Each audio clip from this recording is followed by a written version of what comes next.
हमारी जिम्मेवारी नहीं ले रही तो हम क्या करेंगे? मरने के लिए तो वहाँ कोई नहीं जाएगा। मैं इतनी छोटी सी बच्ची को ऐसे उठा के तो नहीं लेके जाऊंगी, आओ गोली मारो मेरी बेटी को। चलो त्योहार तो अलग बात है, घर में बूढ़े माँ बाप हैं, किसी के सिर पे माँ बाप की जिम्मेदारी है। मुझे खुद घर में डेंगू पेशेंट है घर में, आप खुद बताइए कैसे इलाज होगा? पैसे के बिना कैसे इलाज करवाएंगे, कहाँ से करवाएंगे? बच्चे हैं छोटे। हमारे मोदी जी कहते हैं कि जान है तो जहान है। क्या जान किनकी? हम लोगों की जान जहान नहीं है, लेकिन ये हमारी जान है। खाली एक एम्प्लॉय नहीं है, एक एम्प्लॉय के पीछे अगर आप देखेंगे 10-11 बंदे रोते हैं जो उसके साथ जो छोटे छोटे बच्चों के साथ कैसे ड्यूटी दें?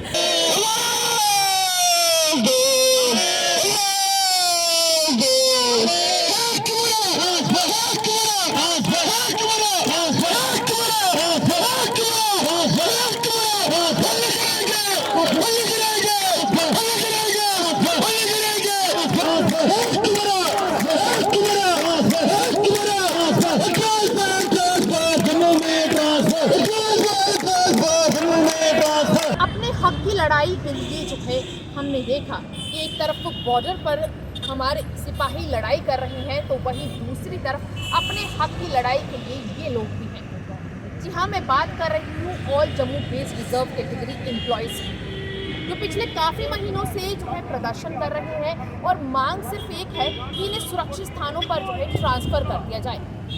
क्या इतनी बड़ी मांग की जा रही है कि इनके ये जो है थोड़ा सा वक्त भी जो है हमारे उपराज्यपाल मनोज सिन्हा के पास नहीं है।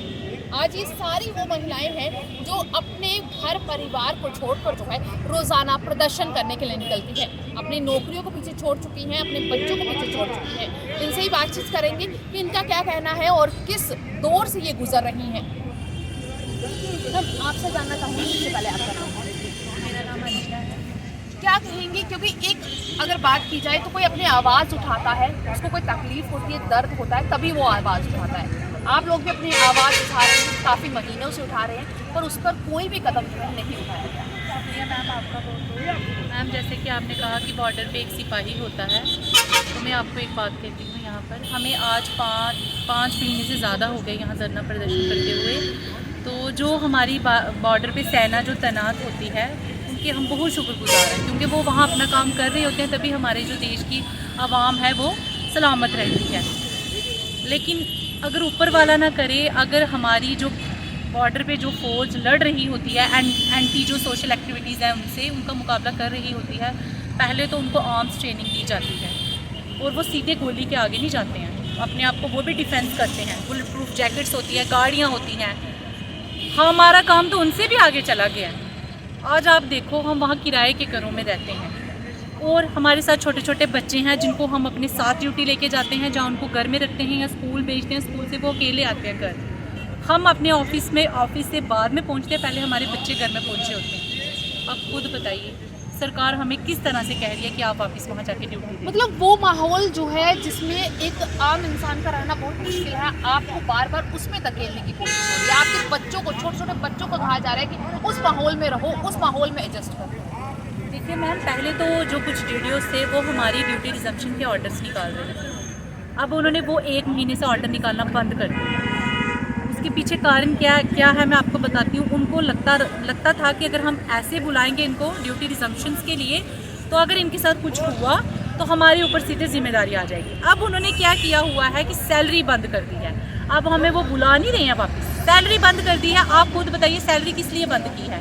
वापस बुलाने के लिए कि ये वापस आके ड्यूटी दें। तो मैं यहाँ साफ तौर पे एक बात कहती हूँ कि अगर हमारा कोई भी मुलाजिम वहाँ सैलरी के लिए गया, जिन मुलाजमों की 5 महीने से सैलरी बंद है, कईयों की 1 महीने 2 महीने, कईयों की 5-5 महीने से बंद है, तो ये एक नेचुरली सी बात है कि मुलाजिम जो होता है वो अपनी सैलरी के ऊपर डिपेंड करता है। अगर वो सैलरी के लिए वहाँ गया, अगर उसके साथ कोई इंसिडेंट हुआ, तो ये जिम्मेदारी उस डीटीओ को ही लेनी पड़ेगी जिसने उसकी सैलरी बंद की है। सैलरी के बिना घर कैसे चल रहा है? बहुत मुश्किल होता होगा, क्योंकि अगर हम देखें तो एक नौकरी पेशा के लिए जो है उसकी सैलरी जो है बहुत मायने रखती है, हर चीज़ें उस फी पर डिपेंड करती है। आपका घर कैसे चल रहा है? देखिए मैम, हर एक फैमिली में कोई 2-2 कमाने वाले नहीं हैं, सिंगल अर्निंग हैंड भी हैं, बहुत परेशानी है। आप खुद सोचिए, जिसके घर में एक ही कमाने वाला है या 2 कमाने वाले हैं, वो भी श्रीनगर में हैं, दोनों की सैलरी बंद है, EMI चल रही है, कितना मुश्किल है, बच्चे हैं छोटे छोटे, और यहाँ बैठकर हम अपने बच्चों की फ़ीस सबमिट करवा रहे हैं। जिन किराए के घरों में हम रहते हैं, यहाँ से बैठ के उनका किराया दे रहे हैं, कहाँ से देंगे? ये लायबिलिटीज़ जो हमारे सिर के ऊपर है, ये कहाँ से हम अपनी ये पूरी करें जब सैलरी नहीं होगी? बच्चे रोज़ पूछते हैं घर में। इतना बड़ा पर्व था दीपावली का, हमने बिना सैलरी के मनाया। आप खुद बताइए, प्रशासन को ये सोचना होगा। आप हिंदू तब की बड़ी बड़ी बातें करते हो, हिंदू राष्ट्र की बातें करते हो, आपके हिंदू तब की ये बातें, हिंदू राष्ट्र की बातें, ये क्या सिर्फ आम जनता के अंदर ये हिंदू मुस्लिम बीज बोने के लिए ही है, ये कि ग्राउंड में भी कुछ करने के लिए हैं? ग्राउंड में आप क्या कर रहे हो? क्या किया आपने हिंदुओं के लिए? कि हिंदू ही बैठे हुए हैं यहाँ पर, 3,500 मुलाजम हम हैं और 3,500-4,000 वो कश्मीरी पंडित हैं। इन्होंने, इन हिंदुओं ने बिना सैलरी के दीपावली का इतना बड़ा त्यौहार तो ये मनाया है। बाकी त्योहारों पे जैसे बाकी फेस्टिवल्स होते थे, हमें एडवांस में सैलरी दे दी जाती थी, लेकिन ये पहली दीपावली होगी हमारी, हमें लगता है जब से हमने होश संभाली होगी, कि बिना सैलरी के हमने इतना बड़ा फेस्टिवल मनाया। और मैडम चलो त्यौहार तो अलग बात है, घर में बूढ़े माँ बाप हैं, किसी के सिर पे माँ बाप की जिम्मेदारी है, बच्चों की जिम्मेदारी तो हर किसी के ऊपर है, माँ बाप की, बहन भाइयों की। आप सोचिए कैसे। परसों मुझे कुछ एम्प्लॉयज़ से बात हो रही थी, हमने उनको कहा भाई आप प्रोटेस्ट में क्यों नहीं आ रहे हो?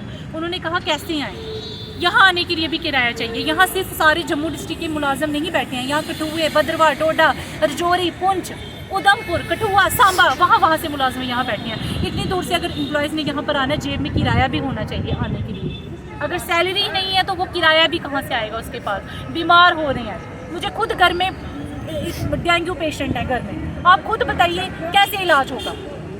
पैसे के बिना कैसे इलाज करवाएंगे, कहाँ से करवाएंगे? बच्चे हैं छोटे छोटे घर में, कोई बीमार होता है, हम खुद यहाँ पर टेस्ट में 5 महीने से बैठे हुए हैं, बीमार हो गए हैं, पता नहीं कितनी बार तो हम हॉस्पिटलाइज हुए हैं। तो कैसे, पैसों के बिना कैसे होगा? तो सरकार को ये सोचना पड़ेगा, एलजी प्रशासन को ये सोचना पड़ेगा। एलजी साहब, हम आपकी बच्चियों के समान हैं, आप जम्मू कश्मीर के कस्टोडियन हो, आप हमारे बाप के समान हो। अगर आपने हमारे लिए कमेटी बनाई, हमारी डिमांड को कंसीडर किया, तो डैट मीन्स आपको माननी है डिमांड। हम आपसे जब हमारी पहली डेलीगेशन मिलने के लिए गया, आपने हमें पानी पूछा, मिठाई खिलाई वहाँ पर, तो आज हम 5 महीने से रास्ते पे बैठे हुए हैं। आप कुछ ना कुछ तो हमें बताएं। आप ट्रांसफर पॉलिसी, हमारी बाकी डिमांड्स को साइड में छोड़े, आप हमें ये बताएं कि हम वहाँ जाके ड्यूटी कैसे दें, छोटे छोटे बच्चों के साथ कैसे ड्यूटी दें? आपने 4 महीने से सैलरी रोक कर रखी, क्या वहाँ सरकारी क्वार्टर्स बना दिए 4 महीने की सैलरी के? क्या 4 महीने की सैलरी के आपने ट्रांसफर पॉलिसी बना दी, या सिक्योरिटी इंश्योर कर दी हमारे लिए? वहाँ क्या किया आपने? किस भरोसे से भेज रहे हो? बिल्कुल। हम आपसे जानना चाहूँगी, जिस तरीके से इन्होंने कई सवाल उठा दिए हैं, इन्होंने कहा कि घर में बच्चे हैं, बुजुर्ग हैं, हर कोई है, पर वो आसरा जो कि सैलरी था वही नहीं है, और कैसे चलता है घर परिवार वो एक महिला से बेहतर कोई नहीं जान सकता। आप क्या? जैसे 5 महीने में लगातार हो गए यहाँ बैठे हुए, तो जहाँ पे एलजी सर जो है, जिन्होंने इंश्योरेंस दी थी हमें पहले, वर्बल इंश्योरेंस आज से 2.5 महीने पहले, कि वो उन्होंने हमारे लिए कमेटी फ्रेम की थी, और नीचे उस कमेटी फ्रेम में ये लिखा था कि टाइम बाउंड मैनर में वो काम होगा। तो वो टाइम बाउंड मैनर तो डिफाइन अभी तक नहीं हुआ कि 5 महीने लगातार हो गए हैं, अब वो टाइम कब आएगा? लेकिन साथ में जहाँ पे गवर्नमेंट जो है हमारी डिमांड को कंसीडर करते, तभी जाके 3 कमेटीज़ बनी। एक कमेटी बनी, उसके बाद दोबारा उसको रिकॉन्स्टिट्यूट किया गया, और फिर बीजेपी की तरफ से कमेटी बनी। तो अगर आप कमेटी बना रहे हैं, इट मीन्स कि कहीं ना कहीं आप मानते हैं कि हमारी जो डिमांड है वो जेन्युइन है, हम किसी जेन्युइन कॉज के लिए यहाँ बैठे हैं। और दूसरी साइड आप हमारी सैलरी बंद कर देते हैं, रिजप्शन ऑफ ड्यूटीज़ का ऑर्डर निकालते हैं, बायोमेट्रिक अटेंडेंस के लिए आप कहते हैं। तो यही बात समझ में नहीं आती कि अगर आप एक तरफ से हमारी डिमांड को जेन्युइन मानते हो और टाइम बाउंड मैनर लिखते हैं कि काम हो रहा है इस पॉलिसी के ऊपर, तो दूसरी साइड से हमारी सैलरी बंद कर दी जाती है। अब देखिए अब कितने त्यौहार गए हैं पिछले महीने, इस महीने दिवाली थी, करवा चौथ था, तो यहाँ पे कितनी रविंद्र रैना जी आए थे जिन्होंने ये कहा था कि वो सैलरी रिलीज़ करवाएंगे, अपनी बहनों को तोहफा देके जाएंगे, लेकिन ऐसा कुछ भी नहीं हुआ। मतलब कहते कुछ है और होता कुछ है, और हम अभी तक उनकी सैलरी का जो है वो वेट करें कि वो कब हमारी विद हेल्प सैलरी स्लिप निकालें। अब आपने पूछा कि सैलरी के बिना कैसे गुजारा हो रहा है, तो मैम देखिए जहाँ 5 महीने से, पिछले लगभग 4 महीने से सैलरी नहीं आ रही, और जिनकी कंटिन्यूसली आ रही थी उनकी रविंद्र रैना के जी के बयान के बाद भी सैलरीज को विद हेल्प कर दिया। पिछले 2 महीने से सैलरीज जो है वो नहीं आ रही है। आप खुद ही बताइए, देखिए हम वहाँ पे रेंटेड अकोमोडेशन में रहते हैं, वो किराया भी हम भर रहे हैं, बच्चे हमारे उन्हीं स्कूल्स में पढ़ते हैं, वो भी एडमिशन मतलब उनकी जो फ़ी है वो भी हम अभी डिपॉजिट करवा रहे हैं। और जो अपनी आपको पता है कि एम्प्लॉय का जो मतलब सर्कल है वो उसी सैलरी पे ही डिपेंड करता है। तो कितनी EMI है, जो पूरा सर्कल है वो सैलरी पे डिपेंड करता है। तो मुझे लगता है कि मतलब गवर्नमेंट को ये मानना चाहिए कि अगर वो जेन्युइन डिमांड हमारी कंसिडर कर रही है तो सैलरी को विदहेल्ड ना करे। इसे मतलब यही रिक्वेस्ट कर सकती हैं LG सर से कि इसको जो है वो जल्दी से रिलीज़ करें सर्विस को। मैम, इस तरीके से मैंने आपको देखा, शायद आपकी आंखें कहीं ना कहीं नम होती हुई नजर आई मुझे। कहीं ना कहीं आपके अंदर वो अलग ही एक दर्द है कि शायद ये सैलरी आती या ये सारी चीज़ें ऐसे नहीं हो रही होती तो आज मैं अच्छे से नौकरी कर रही होती, मेरा घर परिवार अच्छे से चल रहा होता। क्या समझना, हमारी तकलीफ समझना, हमें पूछने के लिए आ रहे हैं। ये है कि सैलरीज नहीं आ रही हैं, हम कोई शौक से तो नहीं आए वहाँ से। अगर एडमिनिस्ट्रेशन जो है कि वो मानना नहीं चाहती अपना फेलियर। अगर एडमिनिस्ट्रेशन सक्सेसफुल थी हमें आने की ज़रूरत ही नहीं होती। ये जो टेरर फ्रंट्स के जो लेटर्स थे वो तो पहले से निकल रहे थे। टेरर फ्रंट्स वाले रोज़ लेटर्स निकालते हैं। एडमिनिस्ट्रेशन को पहले ही क्लूज है कि कुछ ना कुछ गलत होने वाला है। और उनको वो जो हमारे IGP विजय कुमार थे उन्होंने भी एडमिट किया कि 200-300 मतलब अभी 2 साल लगेंगे वो ये सब ख़त्म करने में। जब ये उनको पता है, हम शौक से नहीं बैठे, फिर हमारी सैलरीज क्यों बंद करना चाहते हैं और क्यों की है? 5 महीने बिना सैलरी के एक एम्प्लॉय कैसे जिए? आप सुबह शुरू हो जाइए, सुबह से लेके शाम तक कितने खर्चे होते हैं।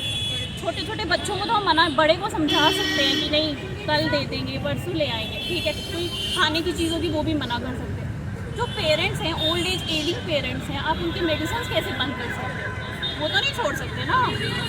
और दूसरा, अगर हम वहाँ से आए हैं जान बचा के आए, हमारे मोदी जी कहते हैं कि जान है तो जहान है। क्या जान किनकी? हम लोगों की जान जहान नहीं है। तो जो बड़े बड़े लीडर्स हैं उन्हीं की जान जहान है क्या?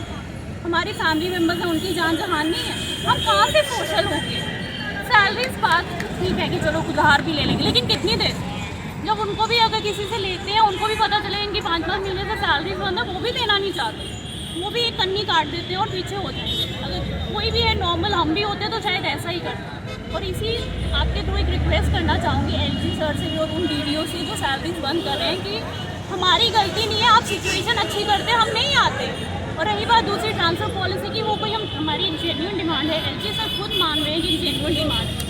अगर जेन्युइन है तभी 3 कमेटीज़ बनाई। अब कमेटीज़ बनाई है तो टाइम बाउंड क्या होता है? टाइम बाउंड मैनर किसे कहते हैं? क्या अगर एक एम्प्लॉय भी अगर कोई उसको कोई काम दिया जाता है, अगर उसको टाइम बाउंड बोलते हैं तो उसके टाइम पे वो टाइम बाउंड होता है, उसको टाइम लिमिट दी जाती है। तो इन कमेटीज़ को क्यों नहीं दी जा रही है? तो एक टाइम बाउंड है हाँ, क्योंकि अगर होता DA होता या एकोमोडेशन से रिलेटेड कुछ होता तो हम फॉरगो करते भी, डिले करते। लेकिन ये हमारी जान है। खाली एक एम्प्लॉय नहीं है, एक एम्प्लॉय के पीछे अगर आप देखेंगे 10-11 बंदे होते हैं जो उसके साथ जो है उसके साथ डायरेक्टली और इनडायरेक्टली रिलेटेड होते हैं। तो 3500 मिला दें, एक बंदे के पीछे 11 या 10 बंदे, 35,000 बंदा बनता है। तो LG सर को देखना चाहिए कि एक बंदा इफेक्ट नहीं हो रहा है, एक एम्प्लॉय इफेक्ट नहीं होता है, इतना बड़ा तबका इफेक्ट होता है। तो सैलरीज बंद करना, ड्यूटी रिजम्पशन के ऑर्डर्स निकालना, ये कहाँ तक जाएगा?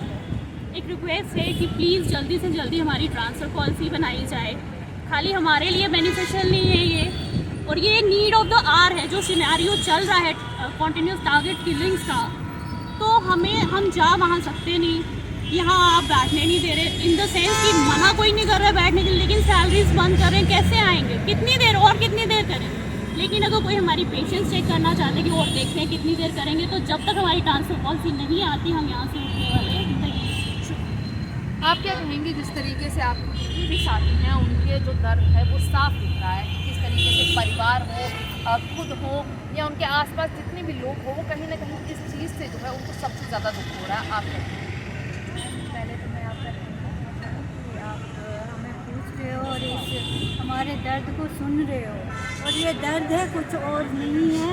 हम लोग 15-15 सालों से वहाँ अपनी सर्विस दे रहे थे, बखूबी अपना काम कर रहे थे।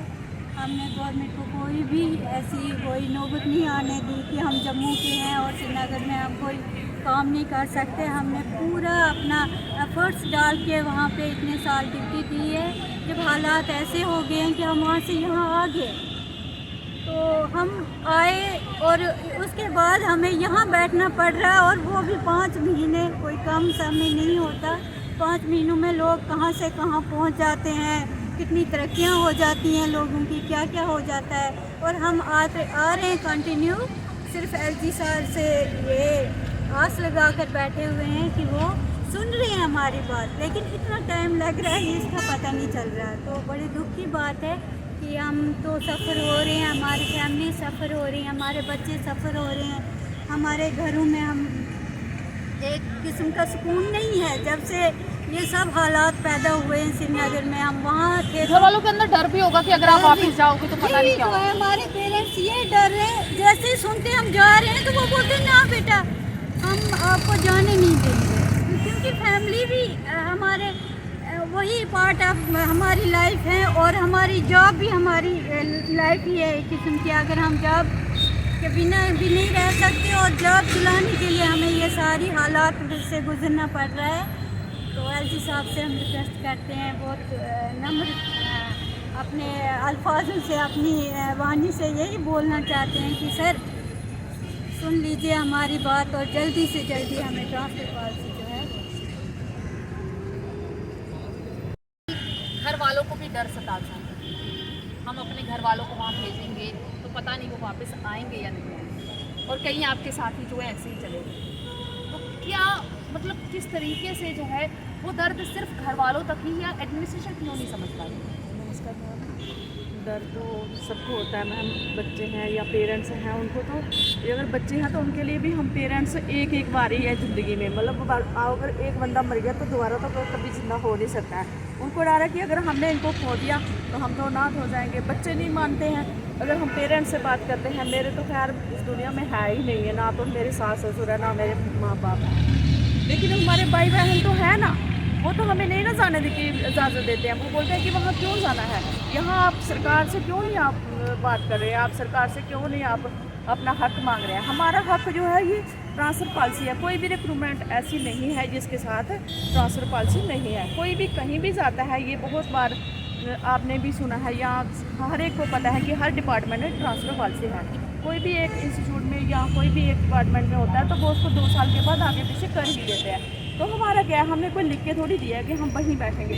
चलो हम मान लेते हम वहाँ भी बैठ जाते, लेकिन अगर हालात ठीक होते तो हम वहाँ भी बैठ रहे थे। 15 साल से हम वहाँ थे, तो हमने कभी ये ऐसा कुछ भी नहीं, ऐसा कोई इशू हुआ ही नहीं कि चलो हम घर जाएंगे। घर जाते थे, हमें जितनी छुट्टियाँ मिलती थी उसी के मुताबिक आते थे। अब हमारी भी एक प्रॉब्लम है, अगर हम टनल के पार जाते हैं तो तब भी होता है, अगर पार्क में बैठते हैं तो तब सैलरी बंद है। अब हमें ये सैलरी के बगैर तो जीना भी नहीं है। अगर हम वहाँ टनल के पार जाएंगे तो जी तो हम तब भी नहीं सके हैं, वहाँ गोली का शिकार हो जाएंगे, और यहाँ हम कलम से कत्ल किए जा रहे हैं कि हमारी सैलरी बंद है। मैंने एक बार दिन पहले भी मीडिया में बोला था, अपने घर की पूरी हालात बोले थे, लेकिन उसके बाद मैं ये सोचती हूँ कि ये गवर्नमेंट हमारी सैलरी बंद करके क्या ये प्रोटेस्ट ख़त्म करेगी। मैं यहाँ आती हूँ ना, मैं कठुआ से आती हूँ, मुझे देख के बहुत सारे जो मेरे प्रोटेस्टर भाई बहन है ना, वो मुझे देख के और बूस्ट होते हैं, उनके अंदर एनर्जी आती है कि ये इतनी दूर से सुबह उठ के 8 बजे वहाँ से निकलती है, यहाँ से मैं जाती हूँ 5 बजे घर पहुँचती हूँ। तो क्या इनके अंदर नहीं आता, ये जो जम्मू से आते हैं इनका कम किराया लगता है, कम इनकी एनर्जी खत्म होती है, टाइम कम लगता है। तो मुझे देख के या रजौरी वालों को देख के, पुंछ वालों को देख के, डोडा वालों को देख के क्या ये प्रोटेस्ट खाली खत्म हो जाएगा? सैलरी तो बंद करेंगे, कितनी देर करेंगे? हम ये पूछते हैं कि कब तक करेंगे सैलरी बंद? हमारा प्रोटेस्ट तो इस सैलरी के इशू से आप बंद तो कर ही नहीं सकते, और ना ही हम इस प्रोटेस्ट को ख़त्म होने देंगे, चाहे हमें किसी से कर्ज में किराया लेके क्यों ना यहाँ आना पड़ेगा। हम इस प्रोटेस्ट को तब तक जारी रखेंगे जब तक हमारी ट्रांसफ़र पॉलिसी हमें नहीं मिलती है। वहाँ जाके हमने मरना ही है, तो क्यों ना हम यहाँ कर्जा चढ़ा लें सिर पर और अपने प्रोटेस्ट को जारी रखें। हम प्रोटेस्ट को कभी ख़त्म नहीं होने देंगे, ये मैं कहती हूँ। इस तरीके से इन्होंने कहा कि घर के हालात, बहुत सारी चीज़ें जो है एक महिला के सिर पे होती हैं, और एक महिला जो है वो शायद घर की नींव भी मानी जाती है। जब आप सुबह घर से ही निकल आते हैं, फिर घर वालों को भी चिंता सताती है कि हर चीज़ कैसे होगी, तो कितना मुश्किल हो रहा है। देखिए मैम, मुश्किल तो होता ही है। मेरी एक ही बेटी है, 2.5 साल की है, तो बताना नहीं चाहिए, लेकिन मैं आप शेयर करूँगी आपके साथ, तो शायद कोई सोचेगा ये ज़्यादा है, लेकिन मैं शेयर करूँगी एज ए सिस्टर। अब मेरी बेटी है, हमारा छोटा सा रेस्टोरेंट है, कोई बड़ा नहीं है, छोटा सा है, वो भी लोन लेके हमने किया। अब मैं आपको बताऊंगी कि जो मेरी बेटी है ना, इस वक्त मेरे हस्बैंड मतलब वहाँ काम कर रहे हैं, मेरी 2.5 साल की बेटी उनके पीछे पीछे दौड़ रही है। घर में रखने वाला कोई नहीं है, और कहीं वो डिलीवरी देने जाते हैं, मेरी बेटी साथ जा रही है। तो वो मैं थैंक्स करती हूँ अपने हस्बैंड का, जो मेरे साथ इतना कोऑपरेट कर रहे हैं कि प्रोटेस्ट नहीं टूटनी चाहिए, कुछ भी हो जाए प्रोटेस्ट में जाना है। और वो इसलिए कि एटलीस्ट, क्योंकि वहाँ जाने से बेटर है कि मैं यहाँ आऊँ। वहाँ पे भी मेरी बेटी मेरे साथ थी, उसको उठा के मैं वहाँ, मतलब ऐसे हालात हैं कि हम कुछ बोल नहीं सकते। अगर बड़ों को गोली लग रही है तो छोटों को भी लग सकती है। 2.5 साल के बच्चे के साथ जब आप अपने ऑफिस रोजाना जाते हैं तो डर नहीं सताता था कि भाई मैं इसको लेके जा रही हूँ, साथ में इसकी जान पे भी खतरा है? देखिए मैम, पहले तो जब राहुल भट्ट जी की डेथ हुई हमें डर लगना तब भी शुरू हो गया, फिर भी हमने हिम्मत की। मैं बेटी उठाती थी और साथ में ही मेरे हेड का घर है, मैं उनके घर में छोड़ती थी। लेकिन अब हालात ऐसे हैं, मैं बेटी उठा के किसी के घर वहाँ नहीं रख सकती हूँ, क्योंकि हालात ऐसे हैं कि वहाँ के लोग खुद डरे हुए हैं। ठीक है, वो बोलते हैं जब तक गवर्नमेंट सरकार आपके लिए कोई फैसला नहीं लेती तो आप वहीं रहिए। ठीक है, जब वो भी नहीं हमारी जिम्मेवारी ले रही, सरकार हमारी जिम्मेवारी नहीं ले रही, तो हम क्या करेंगे? मरने के लिए तो वहाँ कोई नहीं जाएगा। मैं वो इतनी छोटी सी बच्ची को ऐसे उठा के तो नहीं लेके जाऊंगी, आओ गोली मारो मेरी बेटी को, कोई भी ऐसा नहीं चाहेगा। अगर मैं एडमिनिस्ट्रेशन से पूछती हूँ, जो हमारे बड़े ओहदों पे बैठे हैं, आप अपने बच्चे को ऐसे उठा के, मतलब कि आपके पास इतनी सिक्योरिटी है, छोड़ो सिक्योरिटी अपनी, उठाओ अपना बच्चा, फिर मैं देखती हूँ कैसे आप जाती हो ड्यूटी पे। हम भी ड्यूटी देना चाहते हैं, हम वहाँ दे रहे हैं ड्यूटी, मुझे वहाँ 10 साल हो गए ड्यूटी देते हुए, लेकिन हालात वैसे नहीं हैं कि अब हम वहाँ मतलब कि इस वक्त ड्यूटी दें। इसलिए हम यही गुजारिश करते हैं कि हमारे लिए जल्दी से जल्दी ट्रांसफ़र पॉलिसी लाई जाए, और जब तक वहाँ हालात ठीक नहीं होते हैं हमारी सर्विस यहाँ ली जाए, हमारी सिचुएशन को समझाई जाए। ये कोई मजाक नहीं, बहुत मुश्किल होता है एक फीमेल को ऐसी जहाँ पे टारगेट किलिंग है और बच्चा छोटा साथ लेके जाना है, और आपके साथ कोई नहीं है, क्योंकि सबके घर में इतनी फैमिली नहीं होती है कि दादी दादा नहीं होते, जब घर के बड़े नहीं होते जो बच्चे रखें। मुश्किल होता है एक फ़ीमेल के लिए, और हमारी मैक्सिमम फीमेल्स वो जो वहाँ पे जो कार्यरत हैं उनके बच्चे उनके साथ हैं, जो बड़े बच्चे हैं वो स्कूल जाते हैं। माँ कहीं और गई है ड्यूटी देने, बच्चे कहीं और गए हैं, पीछे बच्चे पहले आ जाते हैं, जब बाद में माएँ बाद में पहुँचते तब तक रास्ते में कुछ भी हो जाए। आपको इस पर थोड़ा सा संज्ञान लेना होगा सरकार को। भाई सोचो, हमारे बारे में सोचो, एक इंसानियत के तौर पे सोचो भाई हमारे बारे में। मैं यही गुहार लगाती हूँ कि हमारी सर्विस यहाँ ली जाए जब तक वहाँ सिचुएशन नॉर्मल नहीं होती, और हमारे लिए ट्रांसपोर्ट पॉलिसी लाई जाए। बिल्कुल साफ तौर पर जो है इनकी एक ही गुहार है कि इनकी सर्विसेज को यहाँ कंटिन्यू करवाया जाए, क्योंकि जिस तरीके से अगर बात करें तो हर किसी के मन में वो डर है, खौफ है कि कहीं ना कहीं इनके साथ अगर कुछ बुरा होता है तो इनके परिवारों का क्या होगा, इनके छोटे छोटे बच्चों का क्या होगा जो घर में इनका इंतज़ार करते हैं। अब आपकी क्या राय है, ज़रूर साझा कीजिएगा। तब तक के लिए बने रहिए DRTV के साथ।